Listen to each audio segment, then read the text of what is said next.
Hi, Helen. Nice to see you. Hi, Carlos. So thanks a million for agreeing, having this conversation with me about social engaged art and cultural activism and all these topics. I remember last time I visited Fire Station in Dublin, and I had a very great time, and I really enjoyed the conversation with artists and with other practitioners. And I thought it was a perfect fit, let's say, for the topics we both work with.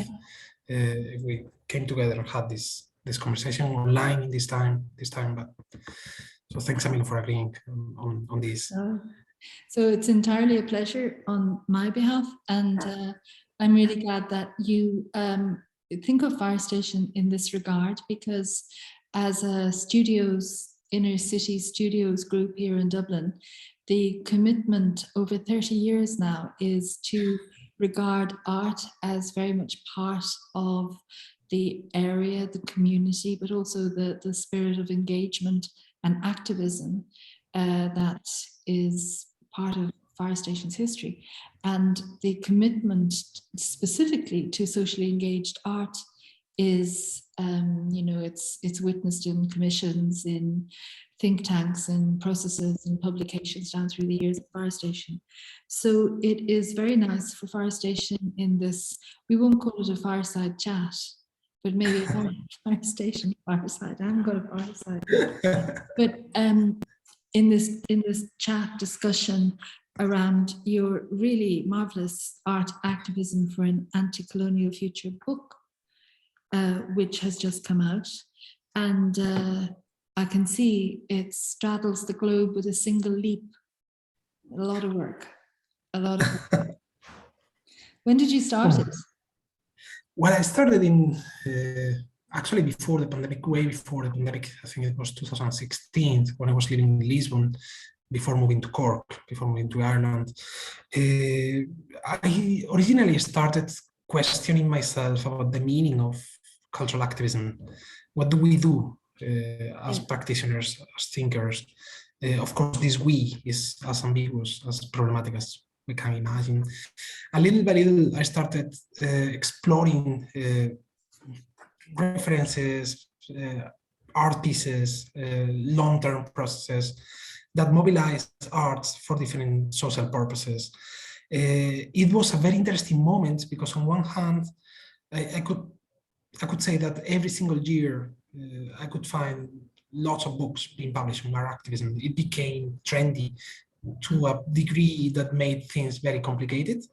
On the other, I think it was more relevant than ever because of the conservative turn that many countries around the globe were going through. So I was facing this situation myself, in which I was in Lisbon, a beautiful city, but a city that suffers hardly from, let's say, from processes of gentrification, where a very long-term debate on racism and the meaning of Portugal as a post-colonial former metropolitan society was being called into question, was being revised for the very first time in public, not just in the academic field, but in the streets, let's say. So the book is, I think, is a reaction to this. It's a reaction to the ways in which many practitioners force us to think about very important topic in different ways. And I think it's been 5 years since I started, and it's been a very long process, a very productive, enjoyable one. It also, I mean, what you're describing there is something that I think we here in Ireland have felt as well, that idea that socially engaged practice is kind of a bandwagon or a trendy thing, or it's kind of almost got a moment. And that is really encouraging from the point of view of, you see so much work going on, almost like not being recognized for so long. And suddenly you have this groundswell of activity that has almost got a form, and that almost has a kind of a coherence in having cause and effect, that suddenly you might be able to trace something that has meaning. And I mean, one of the things that I wonder about that, which maybe you can just remark a little bit on, is about the intention of the artist. in terms of the engagement now that that almost unconsciously is taken up. So that, for example, if you have an artist who is inquiring and ploughing a particular furrow that is part of a process that's part of their DNA that they've just done, rather than contextualize or rather than have some kind of beginning, middle and end to, that it's just a way of life, and that constitutes an activism, that suddenly that's having an impact. And that's having like we've ascribed transformation to this idea of art activism. To what extent then are we, in a self-conscious way, limiting or putting parameters around the activity of this, the action that's associated with this kind of art practice? And I wonder, do you have any ideas on just what we do with this moment of trendiness and the idea of, transformation that's now part of the deal? Well, I think that's a great question, Helen. In the book, for example, I tried to deal with it in two different ways. The first one was to move away from the terminology, from the debate on terminology.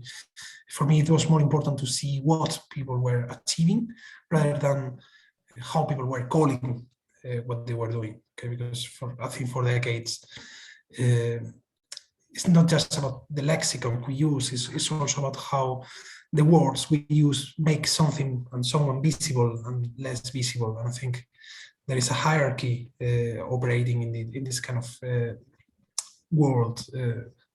Social engaged arts can be now taught and learned as part of an MA. There are more and more PhD projects within the academia, and outside of the academia, there has been a very strong and, I would say, contradictory process of professionalization that made many people aware of practices that were less visible. But on the other hand, it also made, I think, some practitioners more vulnerable and more dependent on funding, visibility, prestige. My take on the book on this was that many interesting processes were taking place even before art critics, cultural critics started talking about social engaged art. Okay, so my big question in the book is what happens if we forget about specific words and focus on the different genealogies of creative practice with activist purposes. And the second thing linked to that is that we need to look at this on a planetary scale. Okay, it's not enough to see that this solution that was tested here failed, and because of that, it cannot be implemented.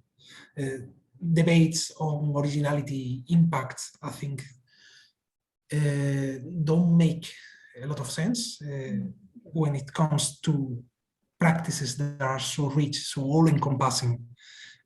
How do we measure transformation, I would say, and how do we engage with transformation in productive ways, but at the same time keeping the different agencies of those involved in mind all the time. So through these two elements, I would say, in the book, I tried to expand and diversify. Basically, my answer, I don't have a final answer, but my provisory answer is that we need to look carefully at how creative processes work. And the final say, the final word should be always that of the practitioners and that of the people involved.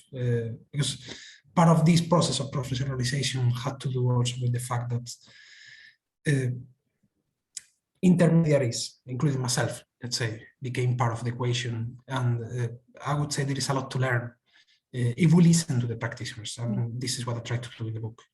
And I think you've put your finger on two really difficult questions. That idea of how do we measure transformation, and also that idea of how do you articulate what's actually what's happening. And one of the things that seems to come up a lot these days is and I say this with love in my heart, but the reduction of a sort of a project or a moment of art activism to a political science experiment, if you like. So that the idea that if it fails, that, as you said there, that there's some knowledge in that there's something in that says either don't do this again, or that it has no value, or that there's some kind of wrong turn that's taken, as against some sociologists now who are thinking, and I think you said this quite some time ago, that the language that we try and shoehorn socially engaged practice into mitigates against it having a kind of a real effect. And I wonder that idea that which language do we use? So if you're making the case for, say here in Fire Station, we want to get a socially engaged project off the stocks, you have to make the case for it in terms of numbers, in terms of funding units, or however you want to put it, or in terms of the relative outcome. So it might address climate change, it might address social injustice, it might address some of these things, and that there is a sort of a need for a formula here. And I wonder, did you find as you looked, because I'm describing something that pertains here to what we might consider the West, or we might consider Ireland, or whatever, that are there those kinds of constraints in other territories that we actually from here don't know? We tend to think that we've got the monopoly on a depth of practice, but from your book, it's everywhere. It's Portugal, but it's also South America and other places that they have a real tradition that actually we're quite ignorant of here. Yeah, I mean, again, the main thesis of the book is that if we want to understand how cultural activism works, we really need to look at the genealogy of anti-colonial processes and practices, because we are talking about generations after generations of people who really try to put socially transformative conceptions and practices at work, let's say. This is not just history, this is something that is very much alive. Something that was shocking for me was to look at the increasing number of publications on social engaged arts, cultural activism, that found it, first of all, a recent global trend, which I think is not. And secondly, a derivative model that was first experimented and perfected in the West and then exported to the rest of the world. I really rebel against this idea, because if we look at thinkers, practitioners such as C.L.R. James, Sylvia Wynter, Amilcar Cabral, and so many others, we can see that in different ways, with different words, they were testing the uses of culture and the uses of arts. They didn't have the answer, but they didn't care about finding the right vocabulary. And you mentioned Fire Station before. I think Fire Station is a good example of how the outcomes of different practices and different projects cannot be totally and completely foreseen. There is a part we don't control, and that's fine, and that's great. And I think this openness that I find, for example, in Fire Station towards other groups, other agents, other forces is what makes this unpredictability, is what makes creative processes interesting in the first place. So there are these two things. The first one is that this is a complicated history that goes back and forth in between different territories. And the second one is that, we can think about social engaged art as a highly professionalized, as a highly, even bureaucratized, even bureaucratical administrative practice. The first thing you have to do if you want to develop a project now in many parts of the world is to fill a form, is to prepare a project. And when you prepare a project, you are already anticipating some of the rewards, so you are measuring impact in a very kind of pragmatical, limited way. And I think we cannot and we should not reduce social transformation and the potential of arts for social transformation to that. This is a means that unfortunately is becoming more and more prevalent. But it's also a platform that many practitioners are using to mobilize funds and efforts and strengths in different directions, in different ways. So for me, it's very much about finding a, let's say, a position in between the romanticization, let's say, of creative practice and the pessimism of saying that everything is already, let's say, bureaucratized and part of the system and so on and so forth. So. Yeah, and it's I think that you make really interesting points about kind of the platforms from which this work arises. They're not all liberal democracies. They're not all places that have given space to art in terms of, you know, the governments or the states. They you know, it's arising out of an activism or a sort of a spontaneous kind of deep dive by some artists. That you're right, that these are the practitioners are going to use what they can in the context that they find themselves to make the work that they want to make, and how it's kind of, you know, it's almost a sort of a temptation to be resisted, that you shoehorn it in for your purposes as a, you know, somebody who wants to achieve a, I don't know, a funding application or whatever, that's a disservice at some stage. But you have to live within that. I mean, you make another point about this, and you use the phrase the situatedness of knowledge in the book, and the underside of knowledge, which I kind of, you know, it's sort of, it's got a frisson of transgression in there, in terms of what does knowledge do, and that, you know, little knowledge, or better to be the average man on the Clapham omnibus than, you know, Socrates, this sort of thing. So that idea of where knowledge kind of corrupts our ideas about how we read things. And you mentioned there that, you know, it's the conceptualization of coloniality as an underside of modernity.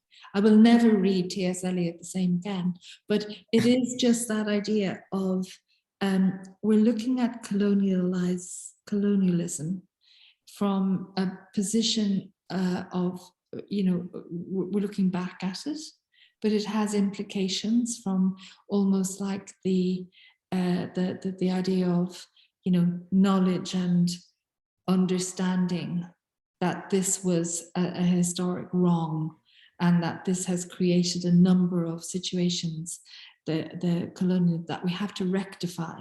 Of course we can't, and we have knowledge now, so how is that going to, like Mark Curran in his work The Market, he is an artist, an Irish artist who has looked at the financial crash and how the term, which isn't his term, but he uses it, the normalization of deviance, is the idea that you encounter something in the sweep of history, something happens, and that instead of everything grinding to a halt, it just swerves to absorb and continue on a slightly adjusted path. So when you find out, oh my God, that thing happened, and instead of us all grinding to a halt, we just absorbed and moved on, it has irrevocably altered the course. So the idea of the artist and the activisms and transformation and how we absorb this idea of the colonial and it's interesting. What is an artist to do? What is to be done about this in terms of, you know, the arena of social engaged practice or art activism? So no pressure, just tell us, what are we supposed to think? Well, several things. I mean, the first one is that I'm not alone. For example, thinking this, I have to acknowledge the importance of decades and decades of thoughts and practice, seeking to confront colonialism. Colonialism is not then, it's now. That's the second thing. I think that's right. We cannot differentiate colonialism in the past from colonialism in the present, which is ongoing and well. But I would say also that when it comes to our activism, the engagement with debates on coloniality is, until a recent moment, I would say things are changing now because of movements like Black Lives Matter and the global planetary movement against monuments on colonialism, which are monuments for the future. They don't talk about our past, they talk about the legacy the new generations will receive. So these monuments don't target people in the past, not even the present, that they are configuring, customizing the future. I would say up to that moment, debates on social engaged arts look at colonialism, let's say decolonial, post-colonial debates with admiration, but without complicating things too much, if you allow me to simplify things. I remember I was reading a book when it was one of the first books I read when I started thinking about this project. And I was shocked by reading that there was a sentence saying, basically, I don't remember it perfectly, but it was, arts can be a source of transformation, but arts can also be a force of colonization. Yeah. And I totally agree with that. But that moves me and that forces me to think carefully about what colonization means. Okay, what do we say when we say that art can be mobilized as a force of culture, can be mobilized as a force of colonization?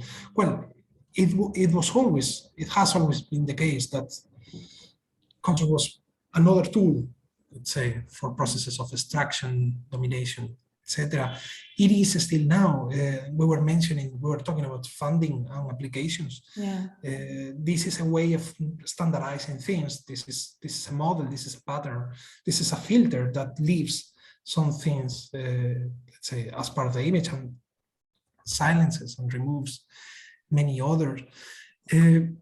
For me, the main challenge in the book was to recover the other side, the side of those who resisted colonization, both in the past and the present. Yeah. I think we are very much, if we say that we are the result of centuries of colonialism, I think we also have to admit and have to embrace the idea that we are also part of a genealogy of anti-colonial and decolonial practice. Okay, there are many successful experiments in challenging and resisting, and these are again alive and well. And I don't want to romanticize, I don't want to be too optimistic, but I think this is part of who we are nowadays. This is part of our legacy, part of our genealogy. And saying that, while acknowledging that I am a European man living in Ireland, okay, which is, that brings me to the situatedness of knowledge. I'm not the perfect example at that level, but in the book, for example, I try to do something else. I try to think about creative practice as a way of thinking, if that makes any sense. After reading, after having conversations with colleagues in the academia, with artists, I said, well, doing is thinking, practice is thoughts. Let's say you can't separate both, right? Mm. So if we want to know what social engaged arts does, let's say the first thing would be to understand that it thinks, is part of our capacity to think about ourselves in socially transformative ways. And by saying that, I'm just trying to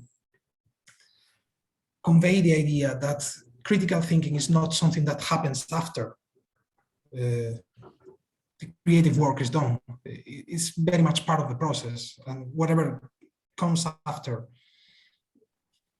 can have different results, can benefit, can damage, let's say, if it's not the perfect word, but the process. But positioning, I would say that for artists, this kind of positioning already entails a critical moment of pausing and questioning what can we do through art. Okay, again, this is not new at all. This is a question that has been ongoing for centuries.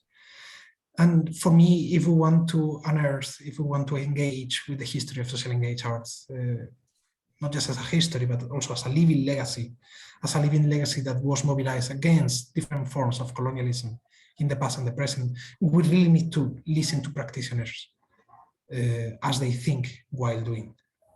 Yeah, I mean, I think that's very complicated. No, I think you said it very well. I mean, what you're saying is a very complicated sort of people do the things they do, and the thinking that's required, as you say, that you can't separate the doing from the thinking on the one hand, but they're coming to this, the artists are coming to this with all of their own consciousness and all of their own thoughts and positions and their situatedness as either being, you know, on the periphery or within, or, you know, whatever their perspective is. And in your introduction, you say that the collective agency of communities can be appropriated and colonized by well-intentioned artists.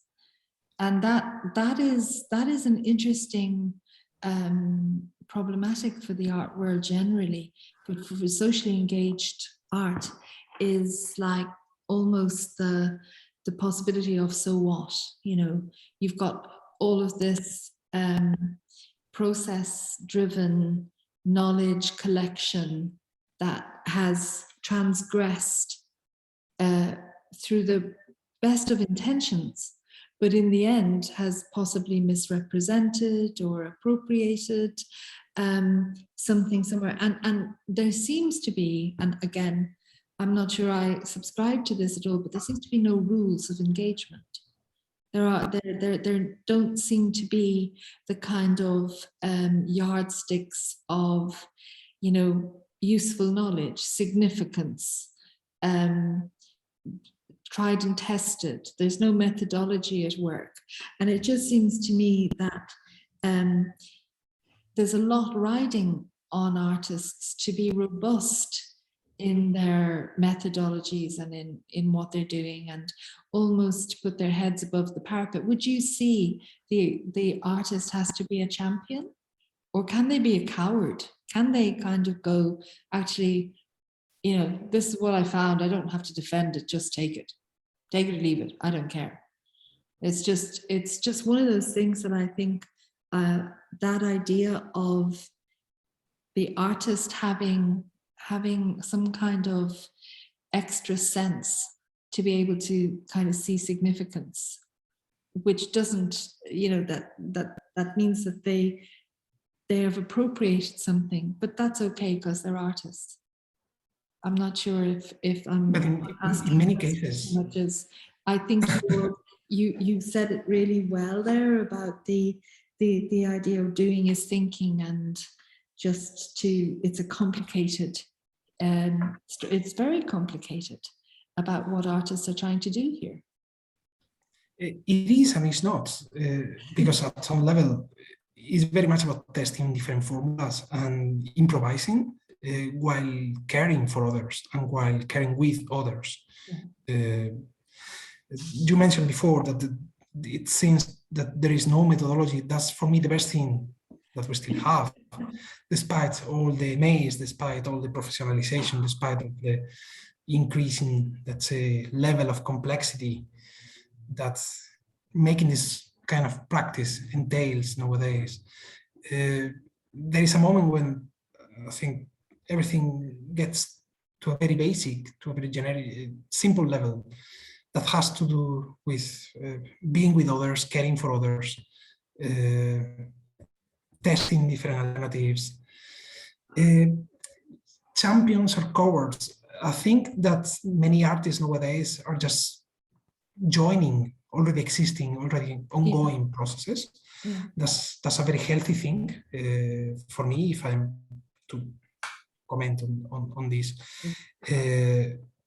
because from my perspective, cultural activism cannot be measured through a logic of impact, let's say, in the way we use impact to measure, let's say, research or economy or any other areas. Yeah. Something that might seem insignificant or not so relevant may end up having a very strong influence absolutely. on other process. And these roots are hidden. They are not always visible. They are not evident. But that's the challenge, I would say. The challenge is to listen, to engage, but also to engage while questioning your own position, your own positionality, and also while assuming that your own positionality can change along the process. That's very important. That's interesting. Yeah. You've kind of, and I'll just throw it in at this stage rather than later, that idea around the academy and how socially engaged work relates to academic frameworks. And, you know, are we talking there about a square peg in a round hole, or don't even try to kind of have it within some kind of university discipline? Or is there like, I mean, practice-based PhDs, or that whole idea of, you know, measurement or whatever, is, in your opinion, just from responding to these slippery notions that you're placing art activism within, that, you know, should we just not bother to try that and just let it do its own thing and stop trying to give it the veneer of conventionality or some sort of stamp of authenticity that we can go to a conference and hope that other fields are interested? Should we just like plow our own furrow? I have to be honest, I'm not a huge fan of authenticity at any level, because I think most of us work in compromise frameworks, in frameworks that are highly neoliberal, that even if they are public, they are more and more privatized. And that applies especially to the academy, let's say, no matter if it is a practical or theoretical. In my view, there are different platforms through which we can encourage, we can foster different debates. None of these platforms is perfect, but sometimes for me it's very much about making use of what we have. After moving to Cork in 2018, I could see, like, if I think about UCC being, let's say, a huge part of the city, of Cork City, plays an institution that triggers very interesting processes that goes beyond the idea that universities are, you know, places where some people go to learn and then to get a degree and then they leave. I would say I can think about many colleagues trying to do something else, something more from the university, but I can also see the limitations of the own academic institution, and not just UCC, let's say, at a broader level. In my case, for example, while I was doing the book, when I was writing the book, I often got this question, but are you an artist? Are you an activist? And I would say, I try to collaborate as much as I can with different processes, but I am not someone who writes and someone who teaches, who gets paid for that. And I have to assume that, which doesn't mean that for belonging or for operating within a specific platform, you embrace all the codes. It's not a label that explains what you do, who you are, and the outcomes of that. I think that applies to both the academy and the cultural, creative worlds. Yeah. So my answer is that I don't have an answer to this question. Or do you want? No, I think it's a very good response to, like, I'm working in a field organization. We don't have those kinds of conventions that, you know, we've got an unwritten constitution. We deal with kind of precedents. We deal with the handed down things. Oh yeah, no, that's a good idea. I did it before, I'll try it again type of thing, rather than the peer reviewed, rather kind of, you know, rather not formulaic, but there is a system. Having said that, the field system is probably as ruthless as the other system if you're going to go into survival and how you get through as an artist, so that, you know, you get to your next project and how that works. And I think that the idea of the theory and the platforms and the idea of, you know, what we're in this for, in terms of being an artist in the world. Some of the projects that you include in your book are fascinating, and particularly if I could focus on the one in Uganda, which you know, was very I found very interesting, because I had spent some time on a project in Ethiopia, and it was with ceramicists, and there was a group of women prisoners in southern Ethiopia that we were working with, and they were particularly around making ceramics and making things. And we had the raku, and we had the whole kind of process that would work, and taking account of the Ethiopian approach to things and all this sort of thing. And one of the participants said that I'd rather have my sentence extended than do another one of these pots. And I thought that was, you know, fascinating, but also terribly honest as well. And she just didn't want to do it anymore, you know. But it was that whole idea that that we coming in, and it's, as you said before, like the colonialism that's at work one way or another, that we have a system that we think you'll enjoy. Well, you know, we don't, because it's not something we want to do. And we have a system in the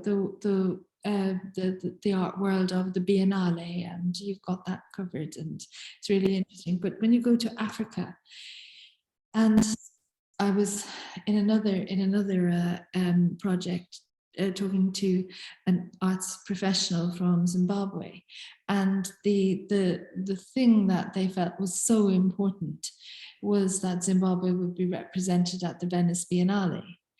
And, you know, you also look at Okwe and Wazor, who wanted to bring Documenta to Africa.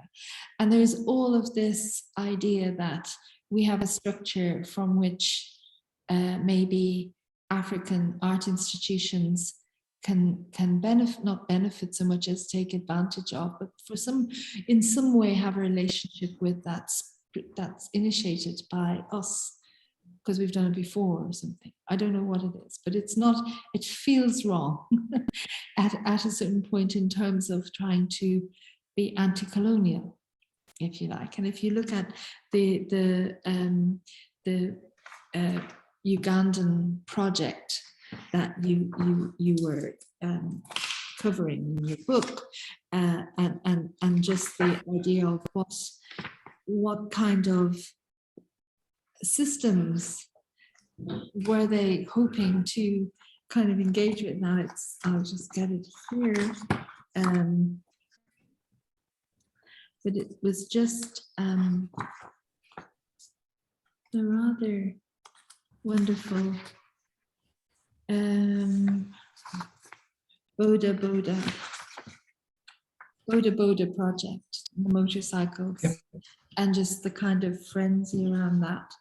And is it looking, what are their benchmarks that are arising out of their own traditions rather than having gestures or some kind of activities that could sit very, very easily within a biennale in the middle of Europe somewhere?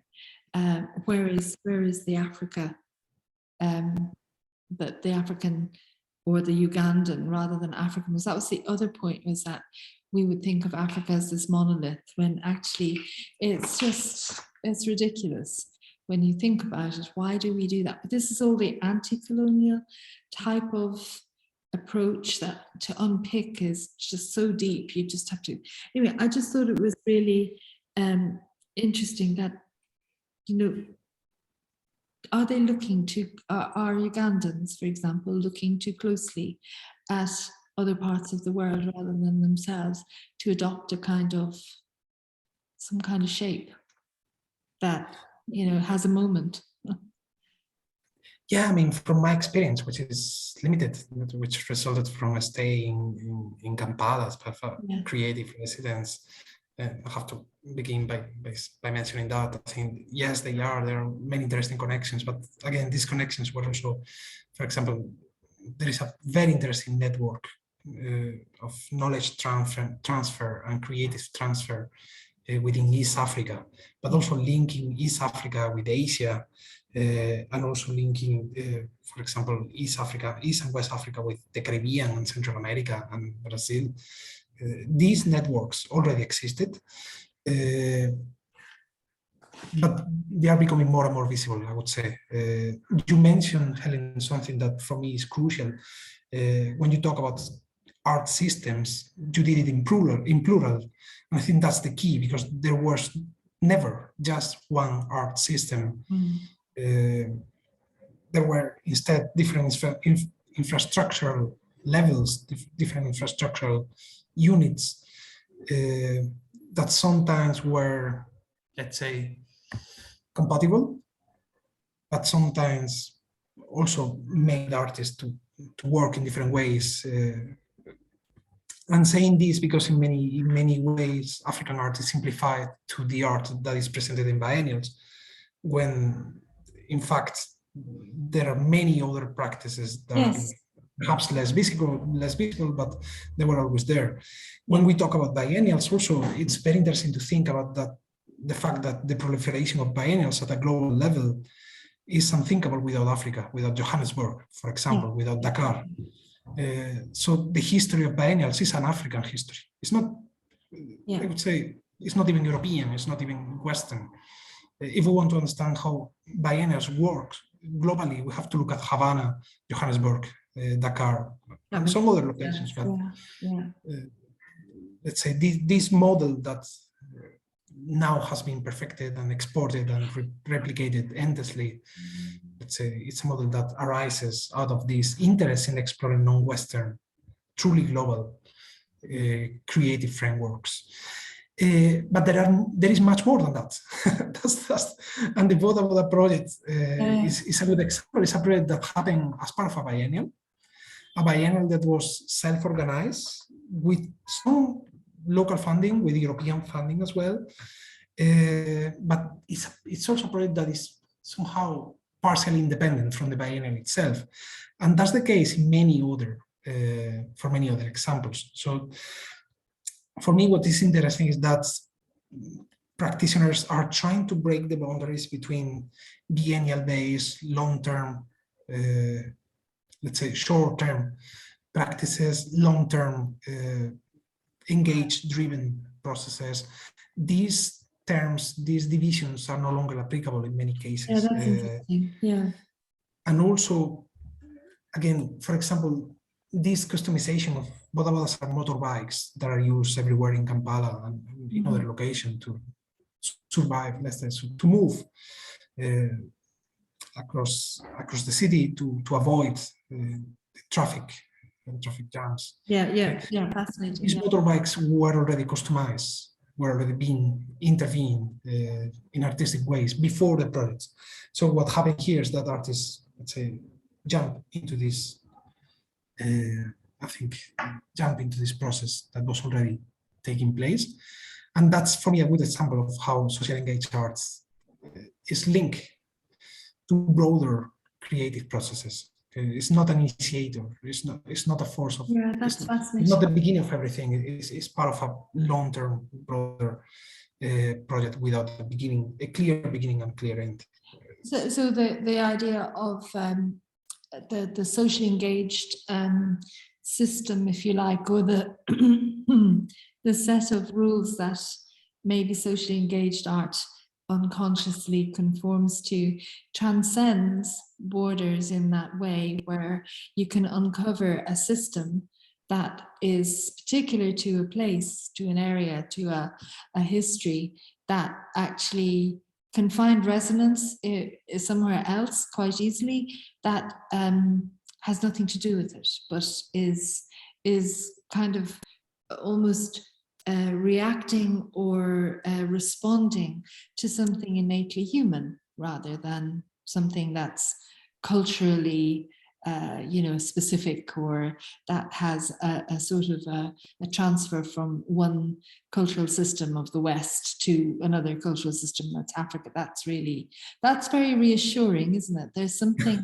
yeah, I know, and I would be looking for reassurance, and I think it is the defensive nature of how we see art being like in certainly in Ireland, you in mainstream, or the way of society here, I suppose in the way society is here, art very often has to defend itself as an activity that is worthwhile, and that has some kind of outcomes, or that has a right to exist almost. Whereas in other societies, the potence or the power of art is the thing that's respected, and that that certainly in more traditional societies in Ireland would have been there for millennia, if you like, where the artist or the storyteller or the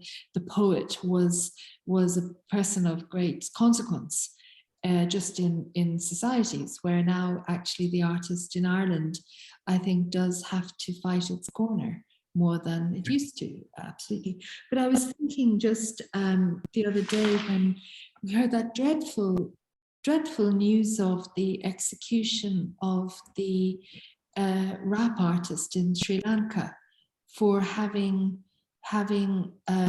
been an activist against the government, against the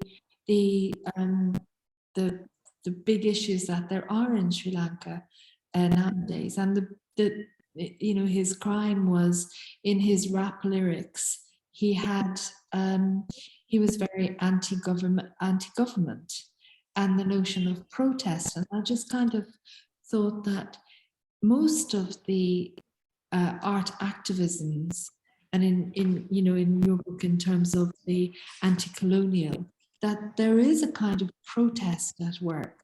Black Lives Matter, the whole spirit of that kind of activism is about kind of rejecting or transgressing or all of the rest of it. And I have to say that kind of risk attached to art activism is something that we've neutered here.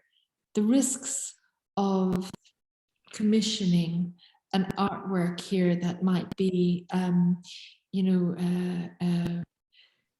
against the government, the risks are not that high in terms of, most is tolerated. But other societies, actually, the risks are very high in art activism. I would say that art was always a risky business. Everywhere, at two levels at least. First, because you don't comply with the model of let's say, a person who works from 9 to 5. So there is this self-pressure, let's say, societal pressure. Yeah. So despite the fact that creativity and flexibility and originality are being more and more and more incorporated into the vocabulary of any other form of labor, being an artist requires a lot of strength, requires patience, requires disposition, let's say, that doesn't make things easy in most of the cases. Absolutely. So there is this.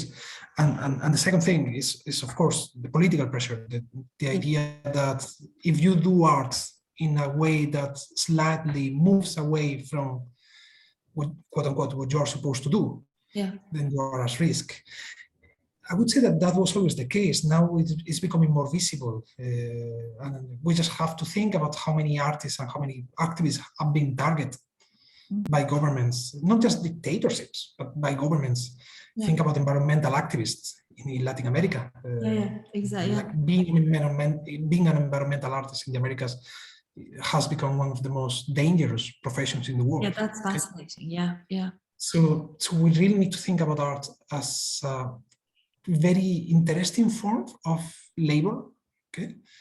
That's on one hand, let's say, is seen as a paradigm, as a model that is followed, let's say, under neoliberal models, etc. On the other, is one of the most precarious ways of living I can think about, and that's universal. Okay, some artists will make a living very easily of what they do, and we always have, like, it's contradictory because at the same time we have these models of ultra rich, ultra successful artists that easily make a living.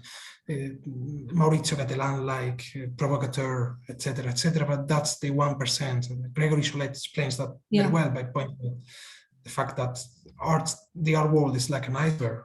We just see the top, the tip. So for me,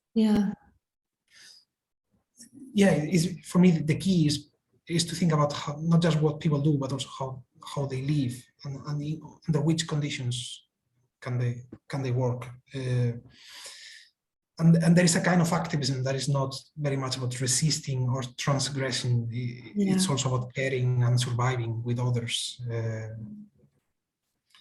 That's fascinating.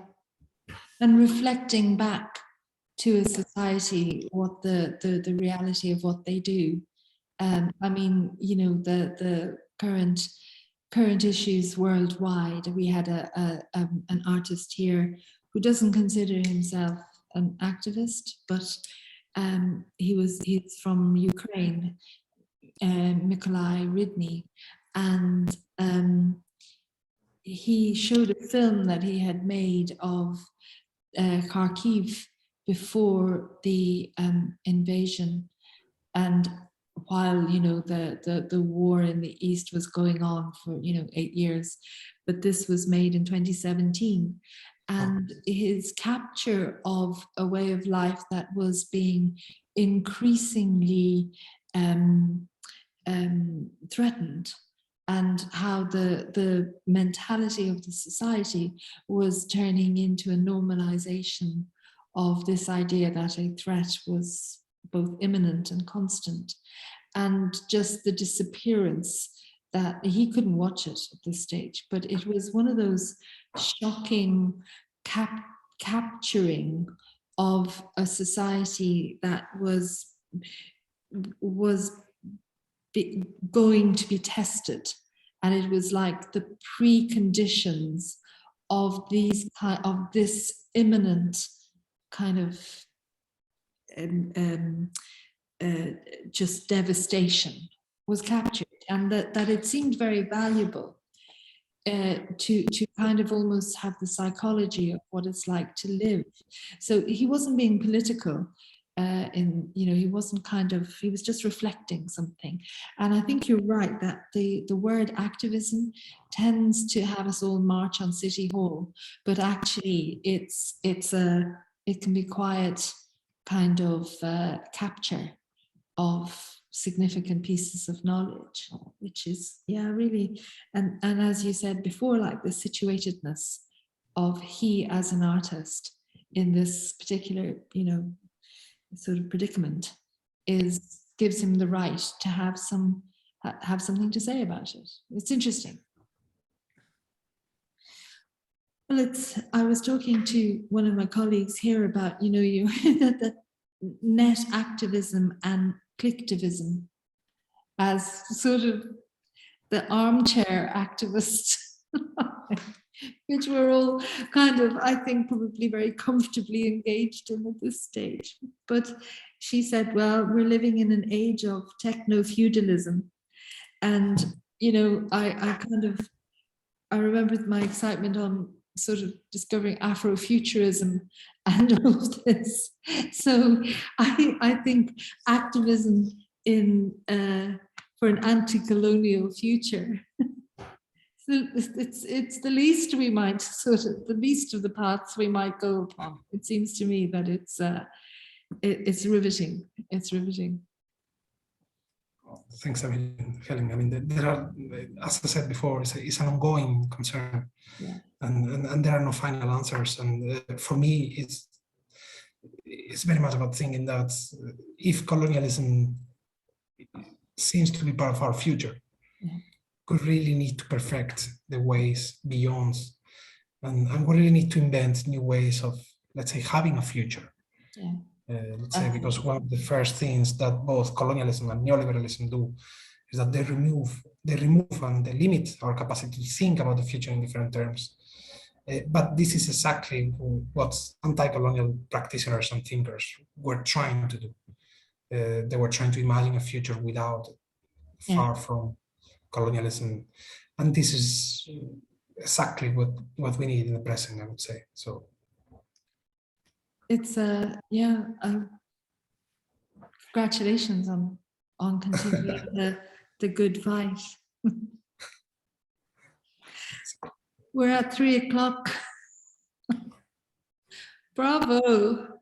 I'm going to stop the recording. okay.